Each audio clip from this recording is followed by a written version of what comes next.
Po, a keni pas raste ju vetë personalisht në klinikën e juaj që ju kanë ardhur në një formë të rënduar? Çfarë i keni këshilluar? Si e kanë pasur ata këtë trajtim? Në klinikën tonë paraqiten pacient për çdo ditë, ndoshta më tepër se 40 pacient të simptomatologjive të ndryshme. Gjithherë kemi pacient të tillë. Do me thënë, neve e themi që rinokonjuktiviti nuk është sëmundje vdekjeprurse, por rinokonjuktiviti mund të rëndoj shumë jetesën. Kam fëmijë të cilët paraqitet, po mendoj konjuktiviti vetëm në sy. Ai nuk shkakton seriozitet në organizëm, por skuqja e syve është intenzitetit aq të lartë që ai fëmijë nuk mund t'i hapë syt brenda ditës. Do me thënë, shihni sa është e rëndë kjo situatë. Dhe problemi qëndron që në këtë rast duhet dhënë kortikosteroid që mund të kenë pasojë në zhvillimin e fëmijës dhe nuk mund neve ta mbajmë fëmijën e tillë vetëm me dhënien e substancave të tilla.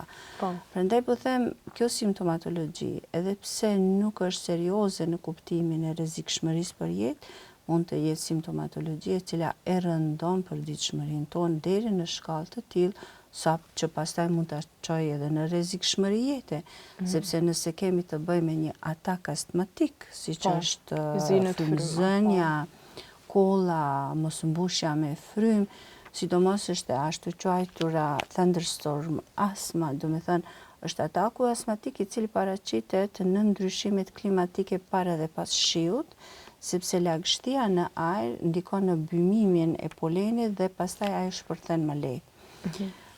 Pacientët e tillë do të kenë një simptomatologji në ndryshimet e tilla kohore dhe mund të jenë të rrezikshme për jetën.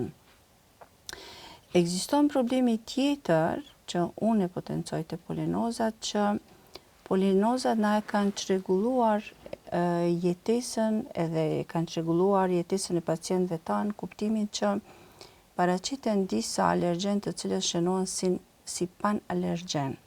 Janë alergjen të cilët reagojnë në mënyrë të kryqëzuar në fruta, pemë dhe perime të caktuara. Dhe paramendoni një pacient i cili është alergjik në mështekën mund të përfundojë në shok anafilaktik pas marrjes së lehthisë ose kirikut ose arës ose bademit e tjerë. Do me thënë, është reakcion i kryqëzuar. Ose poleneve të barishteve mund të përfundojë në reakcione shumë të fuqishme në karrotë ose në mollë ose në fruta të ndryshme. Këtu qëndron problemi sepse marrja e ushqimeve të caktuara mund të ketë pastaj pasojë një anafilaks të mirëfillt, e anafilaksa, siç dihet, është reakcion i cili mund ta marrë jetën.